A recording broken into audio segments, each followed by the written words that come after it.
Alors, bienvenue sur la deuxième partie de notre vidéo sur la conception du planning de maintenance et comment le rattacher à un tableau de bord. Donc, sur ce volet-ci, nous allons le rattacher maintenant, ce planning-ci, à un tableau de bord.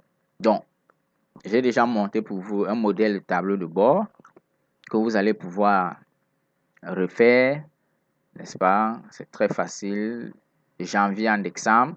Alors, nombre de maintenance à réaliser, nous allons mettre là.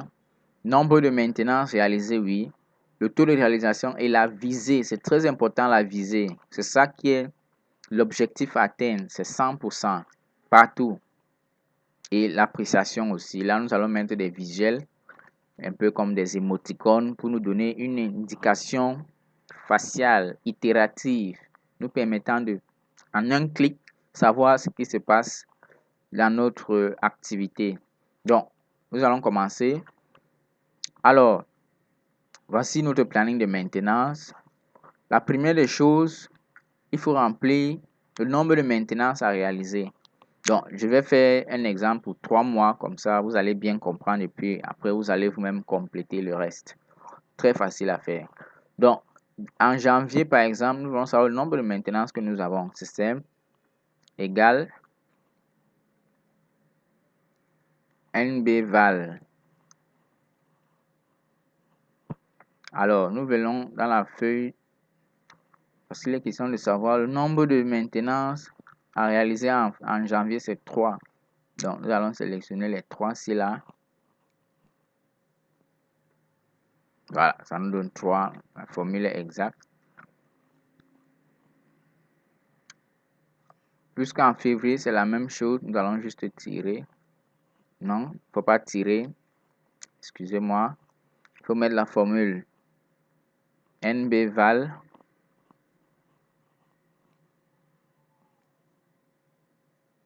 Vous venez sélectionner. Oui, c'est 3 mois. En mars, c'est un peu différent parce que ce n'est pas 3 mois, mais c'est 4.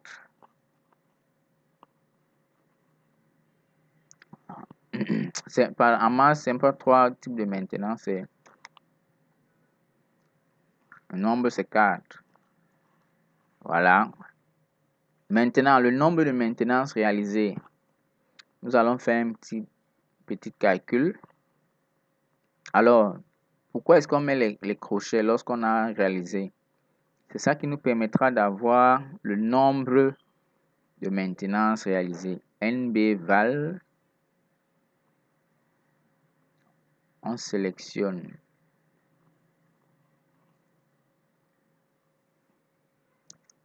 Ça nous donne 3, d'accord.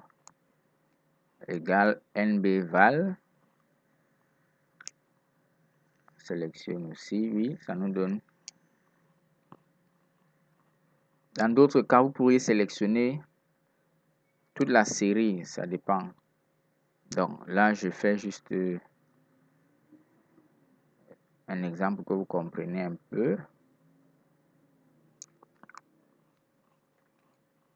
Voilà. Donc,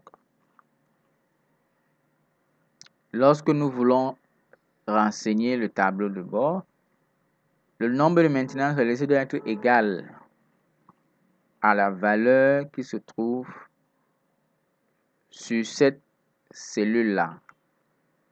Voilà, ça nous donne 3 égale la valeur qui se trouve ici. Ça me donne 0. Ici, c'est égal à la valeur qui se trouve ici. Voilà. Le taux de réalisation, c'est très simple. C'est le nombre de maintenances réalisées sur le nombre de maintenances à réaliser. Ici, j'ai 100%. Dès que je tire là, j'ai 0,00%. Parce que la visée était 100, nous avons 100. Donc, nous avons atteint notre objectif. Mais avec des chiffres, ce n'est pas assez parlant. Raison pour laquelle nous devons mettre des objets, des choses itératives qui peuvent nous donner des indications faciales rapides à percevoir avec les yeux. Donc, nous allons mettre une formule là égale si pour avoir une appréciation. Si cette valeur est inférieure, bon, je vais utiliser mon clavier visuel que vous voyez. Cette valeur